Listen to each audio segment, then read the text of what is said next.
8 दिसंबर को कैबिनेट में एक फैसला हुआ, 9 और 11 दिसंबर को संसद में उसकी चर्चा हुई, प्रस्ताव पारित हुआ, 12 दिसंबर को उसको लागू किया गया, जिसको कहा गया सिटीजनशिप अमेंडमेंट एक्ट। उस सिटीजनशिप अमेंडमेंट एक्ट के अंदर special provisions for the citizenship of the persecuted minorities of Pakistan, Bangladesh and Afghanistan. हमने कुछ विशेष प्रोविजन किए 3 देशों के परसिक्यूटेड माइनॉरिटीज के लिए। बाय नेम हमने कहा हिंदू, ईसाई, सिख, जैन, बौद्ध, पारसी, इन सब के लिए हमने ये प्रावधान किए। जैसे ये प्रावधान हुए, अनेक लोगों ने, किसी ने कहा एंटी मुस्लिम, किसी ने कहा against the preamble of Bharat our constitution, किसी ने कहा भारत के संविधान में आर्टिकल 14, 21, 25 इसके खिलाफ है। बहुत लोगों ने कहा कि आइडिया ऑफ भारत के खिलाफ है। मैं ऐसे सारे लोगों को सामने एक ही बात कहता हूं कि कुछ विचार कभी कभी ठंडे दिमाग से करिए, तथ्यों के आधार पर करिए। और खासकर जो आज जो प्रबुद्ध लोग उपस्थित हैं, मैं उन सब लोगों से कहूंगा कि भावनाएं बड़ी महत्वपूर्ण है, भावनाओं का बड़ा स्थान होता है, लेकिन भावना से भी ऊपर उठकर तथ्यों पर हमको रैशनल ढंग से विचार करना चाहिए। और ऐसे कुछ तथ्यों की चर्चा मैं आप सबके सामने शेष बचे हुए समय के अंदर ये करने वाला हूं। भारत के संविधान में सिटीजनशिप का जो विचार हुआ वो 10, 11, 12, 10th, 11, 12 ऑफ द अगस्त 1949 में हुआ। 3 दिन चर्चा हुई। बहुत सारी चर्चा करते हुए अनेक संविधान सभा के सदस्यों के मन में बहुत सारी आशंकाएं थी। कारण था, देश का विभाजन हो गया था, देश का एक हिस्सा पाकिस्तान बन गया था, एक बड़ा वर्ग था जो पाकिस्तानी बन गया, लेकिन वो पाकिस्तानी मन से था नहीं, उसको हमने पाकिस्तानी बना दिया, उस पर अत्याचार शुरू हो गए, लोग आना शुरू हो गए थे, कुछ अब आ गए थे, कुछ कल आ सकते हैं। ऐसे सारे प्रश्नों का विचार करते हुए अनेक बातों की चर्चा वहां पर हुई। अनेक लोगों ने सब बातें कही, बहस लंबी चल रही थी। पूज्य बाबा साहब अंबेडकर उन्होंने कहा कि अभी हम जो संविधान सभा में विचार करने के लिए बैठे हैं, only the limited aspect to define the citizens, who will be the citizens on the date of commencement of the constitution. जिस दिन संविधान बनेगा उस दिन भारत का नागरिक कौन होगा, हम केवल इसका विचार करने के लिए यहां बैठे हैं। और इसके बाद the whole prerogative will be with the parliament. भविष्य में क्या होगा, कैसी परिस्थितियां बनेंगी, किनको नागरिकता देनी है, कैसे देनी है, उसके लिए क्या प्रोविजन करने हैं, ये सारा का सारा विचार जो है, उन्होंने कहा it will be decided according to the situation, according to the conscious in the future. We are only here to define who will be the citizens on the date of the commencement of the constitution. केवल एक limited समय विषय पर हमारा विचार हुआ। नागरिक कौन है, परिभाषा होगी। ये पार्लियामेंट को विचार करने का पहला मौका उनके ही सामने आ गया। अभी आप तुलना करिएगा दोनों की, इस 10, 11, 12 को क्या हुआ संसद के अंदर और उस समय क्या हुआ। 5 नवंबर 1950, नवंबर 5, 1950, बाबा साहब Ambedkar were the law minister, वो कानून मंत्री थे। उन्होंने प्रारूप बनाया, ड्राफ्ट बनाया। नेहरू जी ने प्रस्तावना रखी, नेहरू जी ने वो ड्राफ्ट सबके सामने रखा और उस ड्राफ्ट का उन्होंने नाम रखा द इमिग्रेंट्स ब्रैकेट में एक्सपेल्शन फ्रॉम आसाम एक्ट 1950। क्या यह केवल 26 जनवरी 1950 को संविधान बना और 5 नवंबर, अभी 10 महीने पूरे नहीं हुए, नागरिकता को लेकर पहला प्रस्ताव रखा गया। और वो क्या रखा गया, आज जो सब बातें कर रहे हैं, तरह तरह की चर्चा कर रहे हैं, उसका पहला विषय था to expel all those who entered Assam illegally. वो जो घुसपैठी असम के अंदर आ गए हैं, जो अवैध रूप से आ गए हैं, ऐसे लोगों को एक्सपेल करना। और दूसरी बात, exclude from it those who came India due to civil disturbances. Pakistan Bangladesh की परिस्थितियों के कारण से जो आ गए, उन लोगों को छोड़कर जो अवैध रूप से आ गए उन लोगों को एक्सपेल करना, यह प्रपोजल था। नेहरू जी ने कहा इस सिविल डिस्टर्बेंस के कारण जो आए हैं वो हमारे भाई हैं, उनके प्रति हमारी जिम्मेदारी है, उस दायित्व को हमें पूरा करना है, और अगर उस दायित्व को पूरा करते हुए कानूनी तौर पर कोई अड़चन आएगी तो उसको भी हम मार्ग को प्रशस्त करेंगे। यह उनका भाषण था। 1964 से लेकर 1972 फिर करोड़ों लोग आए, 1 करोड़ से ज्यादा लोग आए। 1971 के अंदर 30 लाख हिंदुओं की हत्या हुई। उस 30 लाख हिंदुओं की हत्या पर बांग्लादेश बना। 1972 के अंदर इंदिरा मुजीब एक्ट हुआ। उसके अंदर जो लोग आ गए थे या वापिस नहीं जाना चाहते, हम उनको रिहेबिलिटेट करेंगे, यहां पर सेटल करेंगे, we will give the citizenship. ये it was the commitment of Shrimati Indira Gandhi, prime minister. Indira ji ने आश्वासन दिया और 1972 के अंदर ऐसे 1,99,72,000 दैट वाज द नंबर। उस समय ऐसे सब लोगों को भारत में नागरिकता देने का वादा ये हमने किया। कभी कभी ऐसा लगता है कि ऐसा कैसे हो गया। 2003 भारत की संसद में, हमारे संसद के इतिहास में कभी कभी कुछ अभूतपूर्व दिन होते हैं जब सब एक हो जाते हैं। बहुत कम ऐसा होता है। एक तो ऐसा होता है जब अपनी तनख्वाहें बढ़ानी होती है तब एक होते हैं। इसके अलावा बहुत ऐसे रेयर ओकेजन है जब एक होते हैं, और ऐसा ही एक रेयर ओकेजन आया 2003 के अंदर। भारत के उस समय के संसद में विपक्ष के नेता डॉक्टर मनमोहन सिंह जो प्रधानमंत्री बने वो अपील कर रहे थे, अडवाणी जी प्रस्ताव रख रहे थे, कम्युनिस्ट ताड़ियां बजा रहे थे। विषय क्या था? पाकिस्तान से आए हुए ऐसे दुर्भाग्यपूर्ण पीड़ित हिंदू जिनको वहां पर अत्याचारों के कारण से छोड़कर आना पड़ रहा है। कितना सरलता का प्रस्ताव रखा गया। राजस्थान, गुजरात ऐसे सीमावर्ती क्षेत्रों के अंदर जिलाधीशों को अधिकार दे दिया गया, डिप्टी कमिश्नर को अधिकार दे दिया गया कि आप उनको सिटीजनशिप प्रोवाइड कर सकते हैं। बंगाल के आए हुए हिंदुओं के लिए भी प्रस्ताव रखा गया, एक मत्ता थी, लागू नहीं हुआ। 2003-4 एनडीए का शासन था, 4 में यूपी आ गया, 4 से 2 साल वो एक्सटेंड हुआ, फिर 3 साल तक उसको एक्सटेंशन इसी प्रकार मिलती चली गई। बंगाल के अंदर 28 दिसंबर 2010 सर्वदलीय सभा थी मथुआ समाज की। वहां पर कम्युनिस्ट नेता गौतम देव सीपीएम के बोल रहे थे। उन्होंने कहा हम सर्वसम्मति से प्रस्ताव पारित करें, नागरिकता में संशोधन करें। इस सारा समाज जो बांग्लादेश से है उनको विस्थापितों का पुनर्वास, ये हमारा दायित्व है, ये संकल्प बनना चाहिए। 22 मई 2012 को प्रकाश करात ने राष्ट्रपति को पत्र लिखा, प्रधानमंत्री को पत्र लिखा, इस विषय पर मानवीय दृष्टिकोण से विचार करना चाहिए। सीपीआई का वरिष्ठ सांसद भूपेश गुप्त सबसे ज्यादा इसको लेकर चिंतित थे। 1964, 70, 74 संसद में उनके एक के बढ़कर एक भाषण है, बड़े लंबे लंबे भाषण है इन विषयों के ऊपर। 2012 में असम का कांग्रेस का प्रस्ताव आया, हितेश्वर सेकिया ने प्रस्ताव रखा कि बांग्लादेश से आए हुए ऐसे सारे पीड़ित हिंदुओं को हम नागरिकता प्रदान करेंगे। 1950 to 2014 इस विषय के ऊपर कोई मतभेद नहीं था। एक के बाद एक सब बोल रहे थे।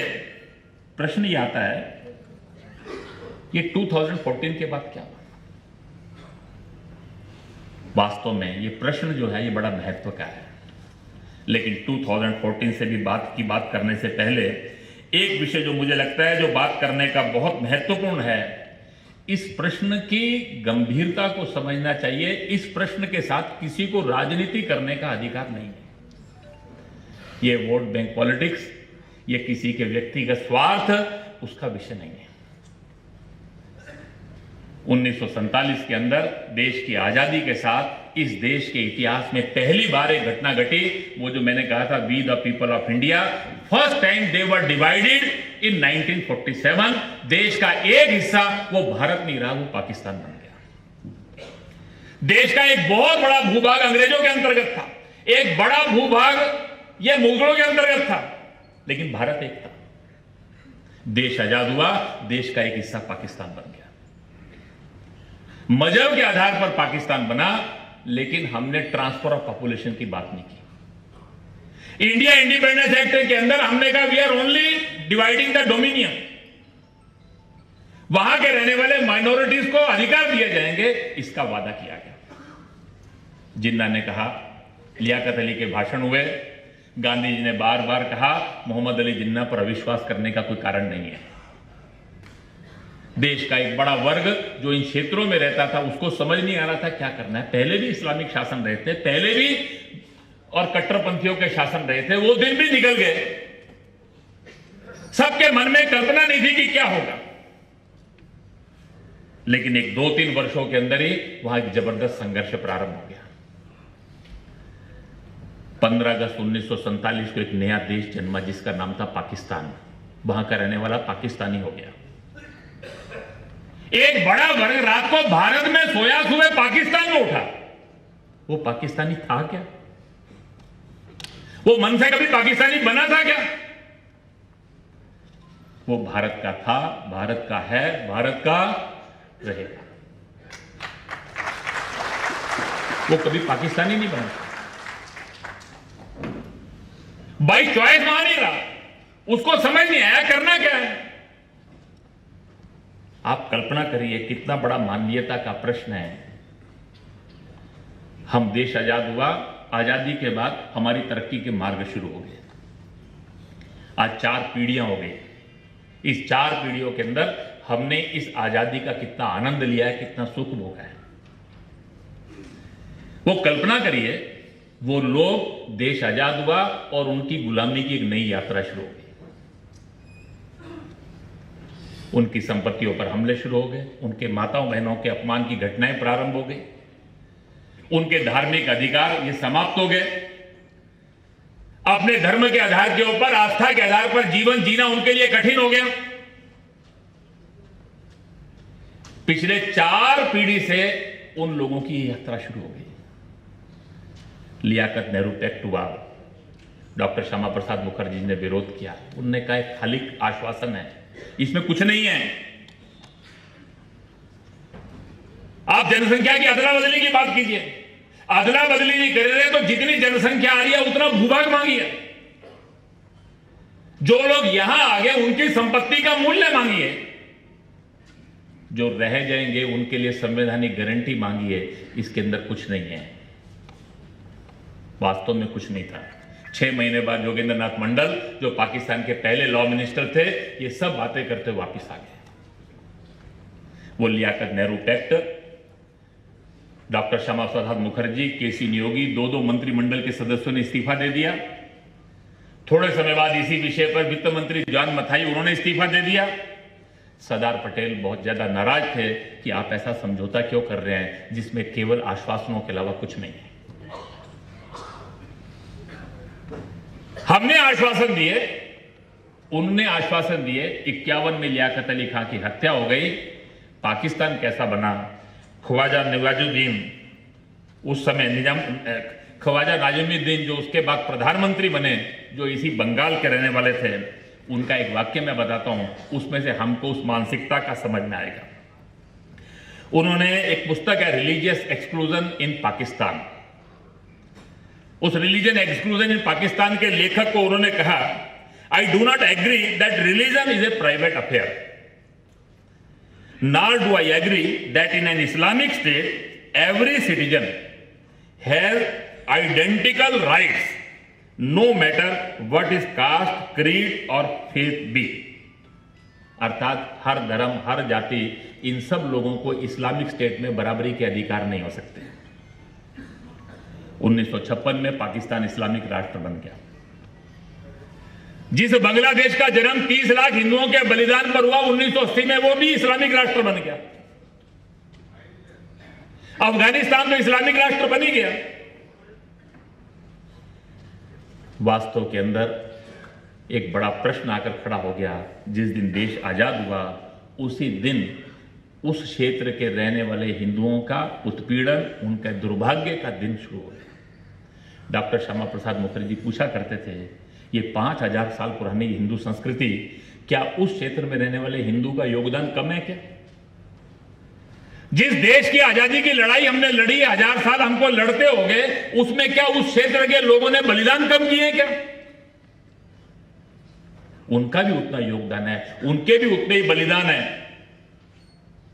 लेकिन देश की आजादी के साथ वहां के रहने वाले जीवन, वो गुलामी का जीवन शुरू हो गया। 4 पीढ़ी वो अत्याचार सहते हुए हो गए, उसको अपमान का जीवन जीते हुए उसको हो गए।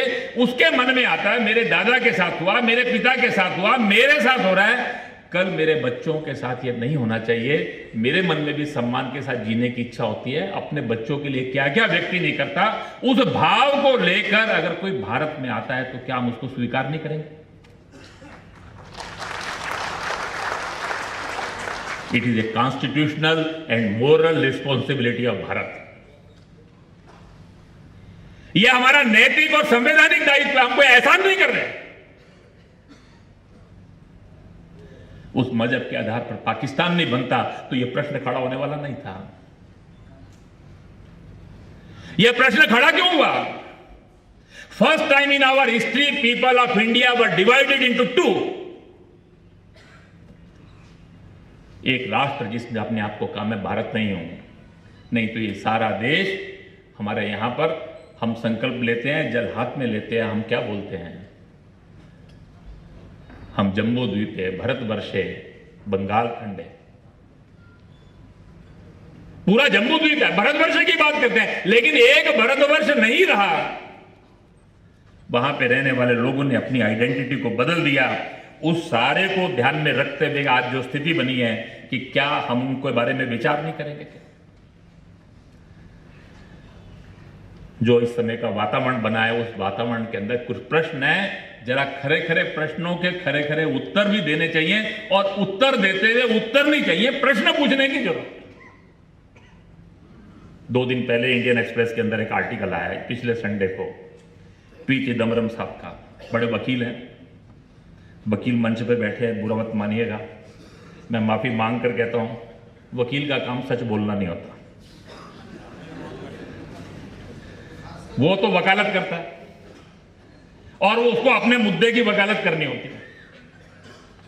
उन्होंने इंडियन एक्सप्रेस के अंदर आर्टिकल लिखा, बड़े बड़े शब्द निकाले, majoritarian arrogance, no engagement with opposition, controversial legislation. बहुत जोरदार शब्द है, सुन के भी प्रभावित होता है व्यक्ति। बहुमत की एरोगेंस है, बहुमत के आधार पर हमारा अहंकार जग गया है, विपक्ष से हम बात करने को ही तैयार नहीं है। कंट्रोवर्शियल लेजिस्लेशन है। उन्होंने कहा कॉन्स्टिट्यूएंट असेंबली डिबेट में 3 महीने नागरिकता पर विचार हुआ और यहां अमेंडमेंट लाना था। 8 दिसंबर को प्रस्ताव रखा गया और 12 दिसंबर को सरकार का ऑर्डर भी आ गया। 4 दिन के अंदर ही यह काम हो गया। यह है एरोगेंस। मेरे समझ में नहीं आया, मैंने कहा मैं भी थोड़ा संविधान कुछ मैंने भी पढ़ा है, कम से कम पढ़े हुए लोगों के साथ जरूर रहा हूं। संविधान में डिबेट कब हुई? संविधान में सिटीजनशिप पे डिबेट हुई केवल 3 दिन, 10, 11, 12 अगस्त। इसके अलावा नहीं हुई। अगर तो प्रोसेस चला, ड्राफ्ट मिला, ड्राफ्ट डिस्ट्रीब्यूट हुआ, बाद में डिस्कशन हुआ, वो 3 महीने है भी। तो चिदम्बरम साहब से एक प्रश्न है कि ये जो सारा विषय आया, पहली बार 2016 में इस सिटीजनशिप अमेंडमेंट एक्ट का रेजोल्यूशन रखा गया। लोकसभा राज्यसभा में प्रस्ताव आया, विपक्ष ने कहा कि जल्दबाजी में प्रस्ताव आ रहा है, चर्चा होनी चाहिए, एंगेजमेंट होनी चाहिए। ज्वाइंट पार्लियामेंट्री कमेटी बनी, 30 सदस्य उसमें थे, सब पार्टियों के थे। 6 बार उस कमेटी का एक्सटेंशन किया गया।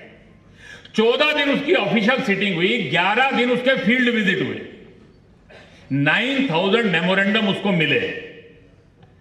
और ये सारा होने के अलावा इनफॉर्मल मीटिंग्स की संख्या कितनी थी। और उसके बाद जनवरी 2018 के अंदर लोकसभा में प्रस्ताव आया, पारित हो गया। राज्यसभा में वो नहीं पारित हो सका। 2019 के चुनाव के बाद दोबारा से वो 10, 11, 12 दिसंबर को पारित हुआ। ये एंगेजमेंट विद अपोजिशन नहीं है क्या? ये 3 साल की चर्चा जो प्रक्रिया चली, 9,000 मेमोरेंडम जिसके अंदर आए और इतने मानवीय विषय के ऊपर जिसके ऊपर पिछले 70 साल से सब पार्टियां बोलती रही, ये कंट्रोवर्शियल लेजिस्लेशन है क्या? अगर ये कंट्रोवर्शियल लेजिस्लेशन में था तो 1950 में नेहरू जी ने क्या रखा था? 1972 का इंदिरा जी का ऑर्डर क्या था? 2003 के अंदर मनमोहन सिंह जी के और अपील के ऊपर अडवाणी जी का प्रस्ताव क्या था? क्या वो भी कंट्रोवर्शियल लेजिस्लेशन थे क्या?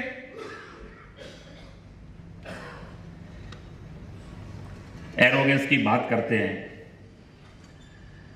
एरोगेंस की बात करते हुए वो कहते हैं कि इस देश के अंदर एरोगेंस बहुत बढ़ गई है। एरोगेंस बढ़ गई है, ये तो पता नहीं मैं क्या कह सकता हूं, लेकिन जो कांग्रेस का इतिहास जानते हैं, भारत का संविधान जब बन रहा था तो बाबा साहब अंबेडकर ने कहा कि कोर ऑफ द हार्ट, इस संविधान के अंदर अगर कोई चीज है तो that is a fundamental right. उन्होंने कहा जो फंडामेंटल राइट है, ये जो मौलिक अधिकार है, ये मेरे लिए सबसे महत्व की बात है, ऐसा उन्होंने उसके अंदर कहा।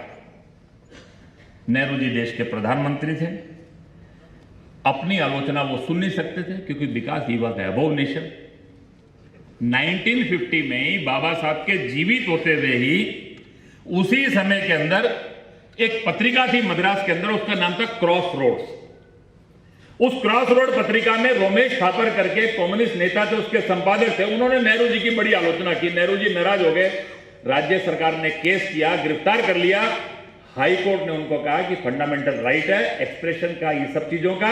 उन्होंने कहा इनको और बरी कर दिया जाए। आप हैरान होंगे, भारत के संविधान का पहला संशोधन किस बात पर हुआ? इन 1951 भारत के संविधान का पहला संशोधन हुआ उस फंडामेंटल राइट के अंदर, आर्टिकल 19(1)(a) और ओ ने क्या था? Abuse of freedom of speech and expression. और रोमेश थापर को फिर जेल में डाल दिया गया उसके बाद। ये जो एरोगेंस की बात करते हैं, वास्तव के अंदर इन एरोगेंस करने वालों को प्रश्न करना चाहिए कि what is the arrogance of majoritarian. 356 आया, उन्होंने कहा कि एक फेडरल स्ट्रक्चर है, इस फेडरल स्ट्रक्चर के अंदर 356 जैसा लेजिस्लेशन नहीं होना चाहिए। राज्य केंद्र को अधिकार है राज्य को बर्खास्त करने का। डॉक्टर अंबेडकर जी ने कहा, बाबा साहब ने कहा, उन्होंने कहा कि फेडरल स्ट्रक्चर में नहीं चाहिए, लेकिन कल को पता नहीं क्या परिस्थिति बने, देश की एकता के लिए कब जरूरत पड़े, इसके लिए कुछ व्यवस्था रखनी चाहिए। इसलिए हम 356 का प्रोविजन रख रहे हैं, लेकिन हमें विश्वास है कि इसका उपयोग करने का अवसर नहीं आएगा। Hope it will not be. आप सुन के हैरान होंगे, 1990 में सुप्रीम कोर्ट ने एसआर बोमई वर्सेस यूनियन का फैसला, जिसमें चेक एंड बैलेंस उन्होंने किस राज्य सरकार को बर्खास्त करने के लिए क्या क्या जरूरी है प्री कंडीशन, उससे पहले 114 टाइम 356 का उपयोग किया गया। एरोगेंस ऑफ मेजोरिटेरियन एरोगेंस का हाल ये था कि इंदिरा जी ने 1966 से 1975 तक 35 बार राज्य सरकारें बर्खास्त की यूजिंग दिस 356। आपातकाल का अनुमोदन हो गया, विपक्ष जेल में था, एंगेजमेंट विद अपोजिशन हो रही थी, उनको जेल में डाल दिया था और आप आपातकाल का समर्थन कर रहे थे। ये सारे प्रश्न भी करने की जरूरत है। अभिषेक मनु सिंघवी जी ने कहा कॉन्स्टिट्यूशनल मोरालिटी। हमारे प्रियम्बल में एक शब्द है secularism. Secularism is the tenet of our constitution, our preamble, our commitment. ये बिल सेकुलरिज्म के खिलाफ है। मैं जम्मू कश्मीर में बहुत समय रहा, जम्मू कश्मीर स्टडी सेंटर की चर्चा कर रहे थे। कांग्रेस के लोगों को सेकुलरिज्म की बात करने का अधिकार है क्या? 1976 के अंदर पहली बार प्रियम्बल में secularism, unity and integrity of the nation, ये दो बातें जोड़ी गई।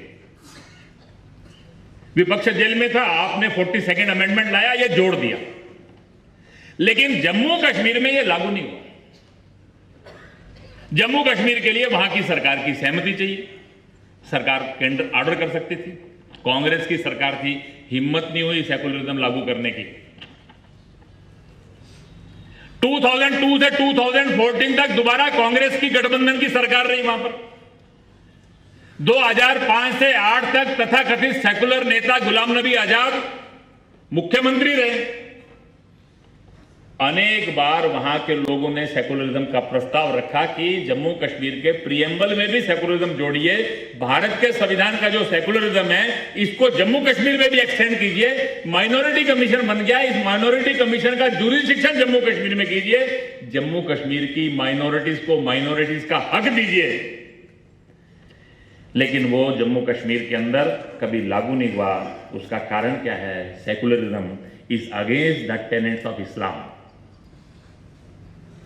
वो इस्लाम के टेनेट्स के खिलाफ है और इसलिए नेशनल कॉन्फ्रेंस, पीडीपी, कांग्रेस सब एकजुट हो जाते थे, सब एकजुट हो जाते थे। जम्मू कश्मीर में सेकुलरिज्म लागू हुआ 5 अगस्त 2019 को। Unity and integrity of nation का कमिटमेंट लागू हुआ 2019 को। जो लोग ये सारी बात करते हैं उन सब लोगों से जरा खड़ा खड़े होकर ये प्रश्न करने की भी जरूरत है कि आपको सेकुलरिज्म और इन सब की बातें करने का अधिकार है। बहुत प्रश्न आजकल चल रहा है सारे, उसमें से एक बड़ा तूफान मचा हुआ है दुनिया के अंदर। यूएस के अंदर एक संस्था है, US commission on international religious freedom. मैं बता रहा था अमेरिका का इतिहास क्या है। दुनिया में सबसे अधिक हेट क्राइम जिस देश में होते हैं वो अमेरिका है। Washington post, New York times, Reuters article क्या आ रहा है? प्रोजेक्ट हिंदू राष्ट्र प्रारंभ हो गया है। फासिस्ट नाजी रिजाइन चल रहा है भारत के अंदर। माइनॉरिटीज का प्रोसिक्यूशन शुरू हो गया और उन्होंने कहा ये सिटीजनशिप अमेंडमेंट एक्ट जो है दिस इज अगेंस्ट सेकुलरिज्म और दुनिया के अंदर रिलीजियस फ्रीडम के खिलाफ है। मजे की बात यह है कि आपको एक बहुत बड़ी बात बताता हूं। 1989 के अंदर रशिया टूट गया, यूएसएसआर टूट गया, वो कई टुकड़ों के अंदर बढ़ गया। उसमें कुछ हिस्से तजाकिस्तान, अजरबैजान, कजाकिस्तान, यूक्रेन ये सब बन गए। वो सारे क्षेत्रों के अंदर क्रिश्चियंस माइनॉरिटीज में आ गए, ज्यूज माइनॉरिटी में आ गए। कुछ जगह प्रोसिक्यूशन शुरू हो गया, कुछ जगह से लोग निकलने शुरू हो गए। तो अमेरिका के अंदर एक सांसद थे, उनका नाम था लॉटेनबर्ग। उनके नाम के ऊपर एक अमेंडमेंट है जिसको कहते हैं लॉटेनबर्ग अमेंडमेंट। वो जो लॉटेनबर्ग अमेंडमेंट है वो क्या है? उन्होंने कहा to protect the Jews and Christian minorities from the persecution in erstwhile states of Soviet Union. Soviet Union के आज तक के जो राज्य हैं उनके अंदर रहने वाले ज्यूज और क्रिश्चियन जो माइनॉरिटीज हैं उनको परसिक्यूशन से बचाने के लिए अमेरिका के अंदर उनको शरणार्थी और नागरिकता का अधिकार देने में प्राथमिकता दी जाएगी। Priority will be given to these persecuted minorities of erstwhile states of the Soviet Union by name Jews and Christians।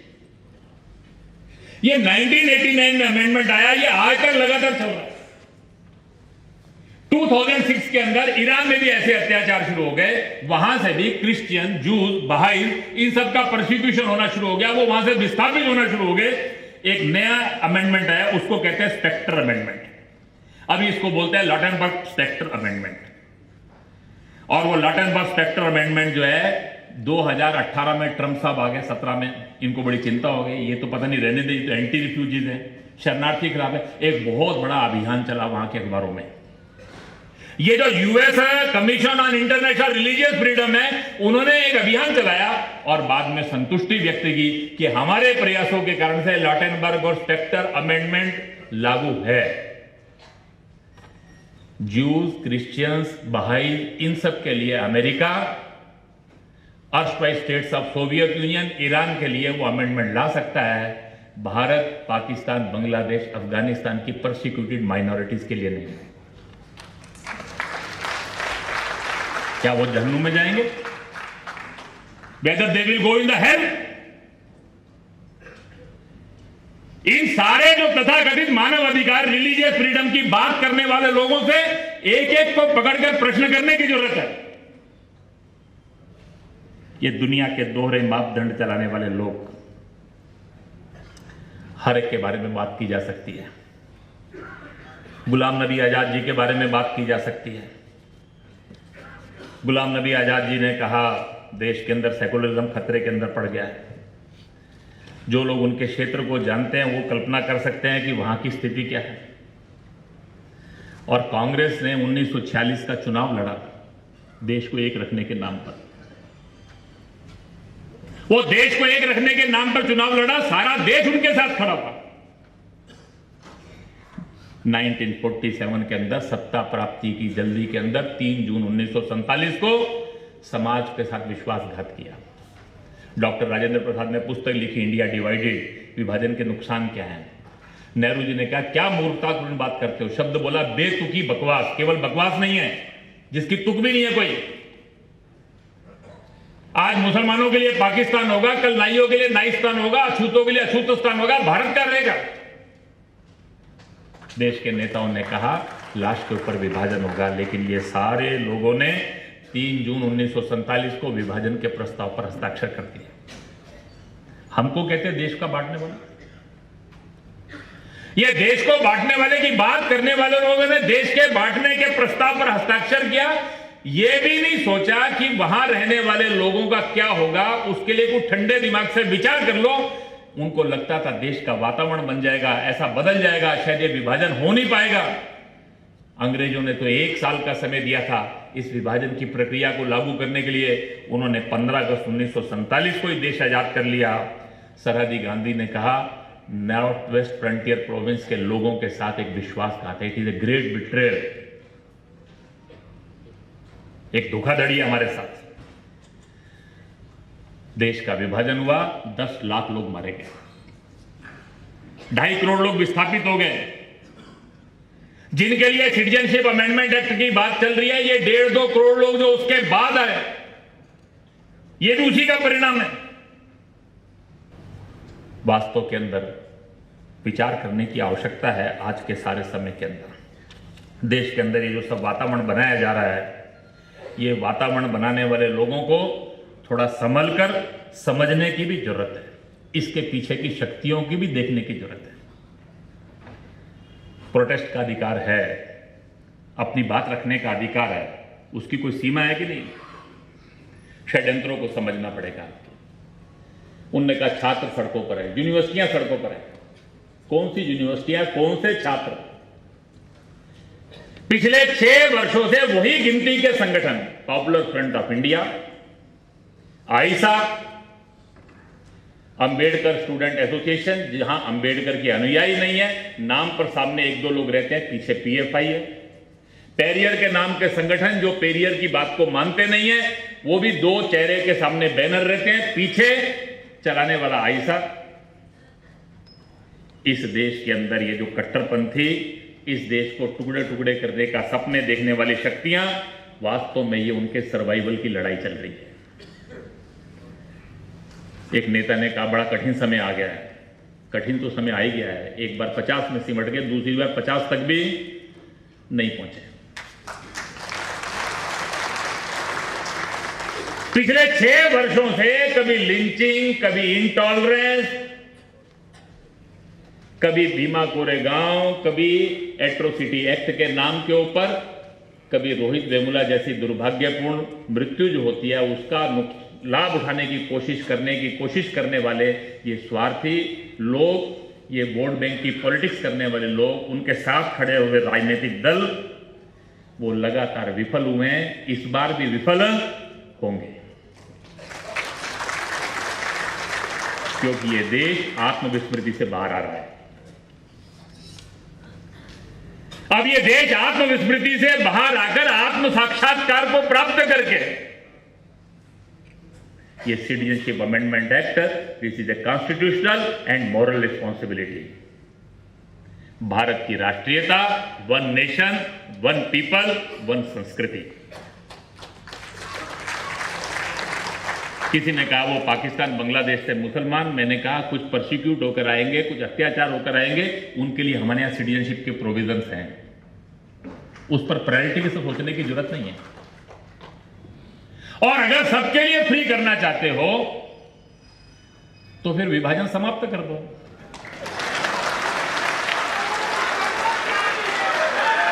हमने विभाजन नहीं मांगा था। इस विभाजन को समाप्त कर दो, देश एक कर दो, जो आना चाहे सो आए। हम तो पहले ही कह रहे वन नेशन वन पीपल। और जो एनपीआर, एनआरसी, इन सब बातों के ऊपर डिस्कशन करते हैं, उनसे ठंडे दिमाग से एक एक प्रश्न पे अलग अलग बात करिए। ये सारे प्रश्न रखिए, क्या सिटीजनशिप अमेंडमेंट एक्ट चाहिए? अगर चाहिए तो पहले स्वीकार करो। दूसरी बात, एनआरसी, दुनिया के किस देश में एनआरसी नहीं है? दुनिया के हर देश में एनआरसी का संबंध देश की सुरक्षा के साथ है। First commitment of making NRC that was made in our parliament by first prime minister Pandit Jawaharlal Nehru in 1950। ये एनआरसी जो है, ये आज बॉर्डरलेस वर्ड नहीं है। दुनिया में अपराध एक देश से दूसरे देश में होते हैं, हर देश के लोग अपने नागरिकता के रजिस्टर बनाते हैं, हमको भी अधिकार है। वो एनआरसी बनाने का तरीका क्या हो सकता है? आप उस पर सुझाव लेकर आ सकते हो, डिस्कशन कर सकते हो। भारत चीन नहीं है, भारत अरब देशों की तरह नहीं है। हमारे देश का अपने एक परंपरा है, एक इतिहास है। हम किसी के साथ अन्याय नहीं करते। भारत भारत के ढंग से ही विचार करेगा, लेकिन इस सारे कट्टरवादियों के दबाव के अंदर अब भारत झुकने वाला नहीं। यह बात सबके समझ में आनी चाहिए। यह भारत की अवधारणा की लड़ाई है इन करंट सिनेरियो।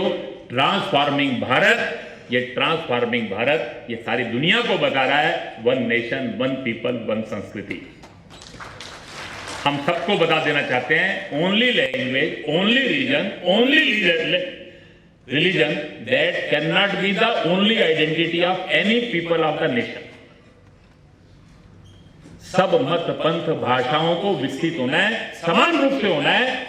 देश की सब भाषाएं सबकी हैं, सब मत पंथ सबके हैं, सबको एक दूसरे के साथ सम्मान के साथ जीना ये सीखना है। लेकिन किसी के भावनाओं को ठेस पहुंचाकर दूसरों का तुष्टीकरण ये स्वीकार नहीं होगा। इन्वेडर्स की हिस्ट्री, इस पर गर्व करने का अधिकार समाज के किसी वर्ग को नहीं रहेगा। History of invaders can not B history of any section of the people of the nation. यह नहीं हो सकता। ये जो भारत ट्रांसफॉर्म हो रहा है, ये भारत अपने को खोज रहा है, आत्म साक्षात्कार कर रहा है। उस आत्म साक्षात्कार में गर्व भी है, जिम्मेदारी का एहसास भी है। इस आत्म साक्षात्कार के अंदर आत्मविश्वास है, लेकिन इस आत्मविश्वास का आधार स्पिरिचुअलिटी है। और हम अपने लक्ष्य को भूलने वाले नहीं हैं। कृणवंतो विश्वमार्यम वसुधैव कुटुंबकम, इस विचार को लेकर ये जो भारत खड़ा हो रहा है, इस कॉन्स्टिट्यूशन अमेंडमेंट बिल के आने के बाद ये जो कॉन्स्टिट्यूशन अमेंडमेंट एक्ट बना, आवश्यकता ये है सारे देश के अंदर एक सहमति बनाई जाए। हर राजनीतिक दल का व्यक्ति, समाज का हर वर्ग का व्यक्ति, देश के अंदर एक वातावरण बनना चाहिए। देश का हर राज्य, समाज का हर व्यक्ति ये कहे, ऐसे सारे परसिक्यूटेड लोगों को केवल हम अधिकार नहीं देंगे, उनको सम्मान के साथ जीने के लिए जो कुछ भी करना पड़ेगा वो हम सब करेंगे। ये संकल्प सब मन में लेकर समाज में एक आम सहमति, समाज के अंदर एक संकल्प, समाज के अंदर एक कंसेंसस खड़ा करें, ऐसा अनुरोध करते हुए आप सब लोगों का धन्यवाद करते हुए मैं अपनी बात पूर्ण करता हूं और आज के कार्यक्रमों के आयोजकों का भी अभिनंदन करता हूं। इतने महत्वपूर्ण विषय के ऊपर उन्होंने आज चर्चा आप सबके बीच में आयोजित की। एक बार पुनः आप सबका हार्दिक धन्यवाद।